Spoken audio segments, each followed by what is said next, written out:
Kenya Airways has defaulted on an $841.6 million loan. Let me repeat that again. $841.6 million loan from the American Exim Bank for purchase of aircraft. Now, the plan was to buy more aircraft to increase capacity and then increase revenue and profits. But that plan is now a bust. The loss-making national carrier secured the loan with a security from the Kenyan government but failed to repay. Of the $841.6 million, the government guaranteed $525 million of that. Kenya's National Treasury has said that Kenya Airways defaulted on both the guaranteed portion of the loan as well as the non-guaranteed portion. Kenya Airways is 48.9% owned by the government and a group of 10 local banks, which own 38.1% of the shares.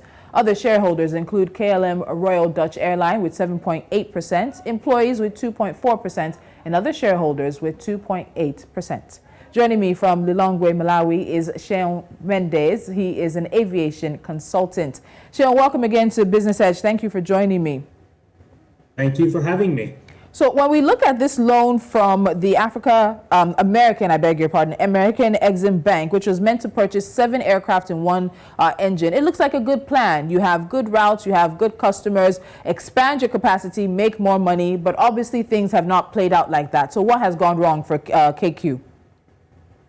Well, to look at what went wrong with the entire, KQ story, you need to probably go back around 10 to 15 years. And, in the early 2010s, under the former CEO, Titus Naikuni, Kenya Airways came up with a very ambitious expansion plan, which they called Project Mawingu. And this basically involved acquiring a bunch of aircraft, expanding to, I think it was 25 destinations over the course of 10 years, growing their fleet and, getting a footprint in North America, Australia, and just beyond Africa as well. Unfortunately for them, they launched this plan in 2012. It was probably the worst possible time for Kenya. There were security issues which began to crop up around that time, linked to Kenya's proximity and involvement in the conflict in Somalia. That led in turn to a significant drop in tourism and of traffic that was coming to Nairobi and through Nairobi. And basically, it left Kenya Airways in a situation where they'd acquired too much debt to acquire those new capital assets. And that debt could no longer be supported by the cash flow from the slowdown, and the much less than anticipated growth that they were able to achieve with these new assets. So it was an unfortunate situation. Kenya Airways was doing extremely well up until that point. But when you look at when they launched this ambitious project, that was where things basically started to go south for them and has basically put them into the situation they are right now, where they're at risk of defaulting yet again on another loan. So yet again on another loan. So obviously this is a situation which Kenya Airways has found itself before now. But beyond that, a lot of this, in most of the conversations, many people think it's linked to COVID-19. But I'm very happy you've been able to establish that there were issues with the airline prior to COVID-19 coming about. So let's look at what the government is doing now. So the government, through the National Treasury, says it's in the process of novating the debts, which means that the government has come in as a third party to take up the rights and obligations of the airline from the original agreement. Governments had guaranteed $525 million out of the $841.6 million. So right now, what is Kenya's government on the hook for? The total amount, or still just that security that they guaranteed in this loan? What does it look like when it comes to the shillings in conversation on this? Well, it's a tricky position for the Kenyan government. As you know, there's just a new government that has come into power over there. So a lot of this is inherited issues that they're going to have to come up with a plan to deal with. But you have to look at a situation which is that government has 3 roles here. The government is, of course, the government of Kenya. It is the guarantor of part of these loans. And it is also the single largest shareholder in Kenya Airways. So while the government is legally on the hook only for the guaranteed portion of the loans, if they want to keep the airline flying, in which of course they are the shareholder, they will need to ensure that these debts are paid and that the airline does not get sent into liquidation. Additionally, being the government, there are political ramifications. If you allow Kenya Airways to be shut down, there will be a significant drop in economic activity overall. There will be jobs lost. Is this something that a government is ready, willing, and able to do? So it's a difficult situation for the new government to be in, and they're going to have to make some of these decisions in the near future as to how much of this loan they're willing to shoulder themselves, and potentially other creative solutions to this. And if you look back at the history of Kenya Airways, this, as I said, this is not the first time that KQ is defaulting on debt. In the past, when KQ defaulted on debt, they converted that debt to equity.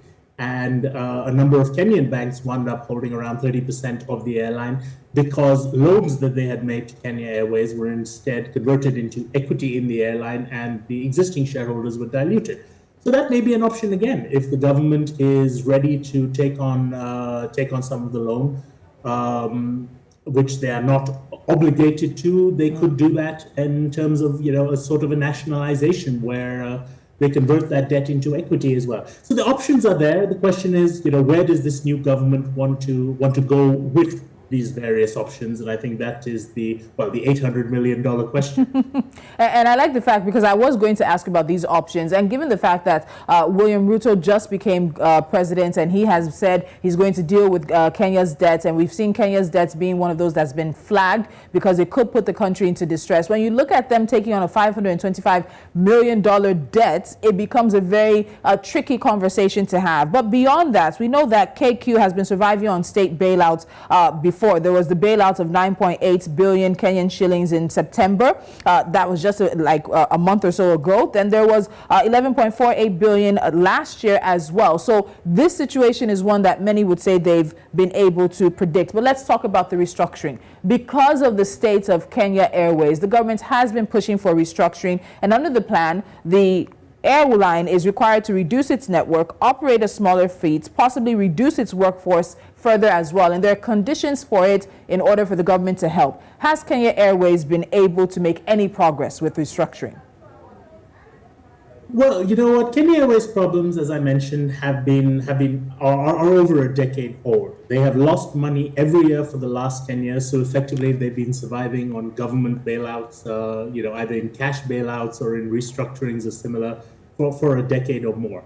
The problems are far deeper than just COVID. In fact, COVID might be the crisis that they needed to give the impetus to all the various stakeholders to restructure. The new administration is something that KQ management is very optimistic about. I had a long chat with some people there last week, and they think that this might be, the ultimatums that the government has given them, that this is the time you need to restructure and there will not be political interference and so forth, could be something that they need.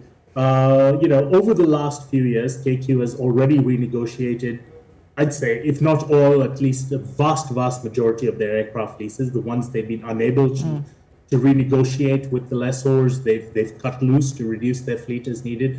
Their operating costs have been restructured from top to bottom. They've relooked at their procurement. They've relooked at their product. They've relooked at pretty much everything they spend money on and said, do we need this and how can we make it more efficient?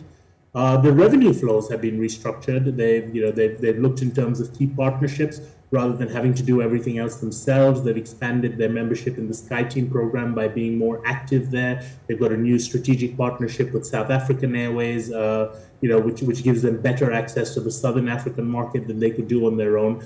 But I think what is really the biggest issue they have is labor. Labor issues have always been a problem in Kenya Airways, and that I think that links back to the political nature of being a partly government-owned airline at the time.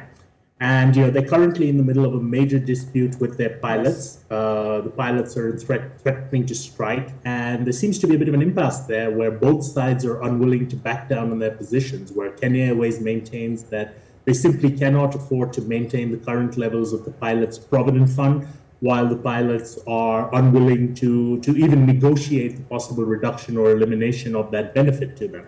So, there have been a lot of steps taken, but it's effectively a situation where you are rebuilding an aircraft that's already in the air. And, it's not impossible to do, but it's very, very difficult to do. And a lot of people who've tried to do this kind of thing in the past have failed. KQ's got a very good management team. They're led by Alan Kilabuka. He's shown over the last few years that he's got the ability to be both a plain speaker as well as be a diplomat. So, I think they've got the best possible team to potentially help weather this crisis. But, sometimes that may not be enough. And they're going to need a buy-in from all the various stakeholders, their vendors, their creditors, their government, their labor unions, and so forth, if this is going to be a success. All right, Sean, we'll leave it at that. Thank you so much. It's going to be a success if they get the buy-in from everyone and if everyone is on the same page. Many people are pulling for Kenya Airways. Unfortunately, they dropped in the rankings recently, I think to 81st position on the list of world's best airlines. But there's potential there. There's history there, and there's also the potential to get back to greater things. Thank you so much, Sean. Thank you. All right. The conversations are continuing on Business Edge today. As we move on after this break, how saving prepares you for a better future on Money Monday, which aligns with today, which is International Savings Day. Do stick around.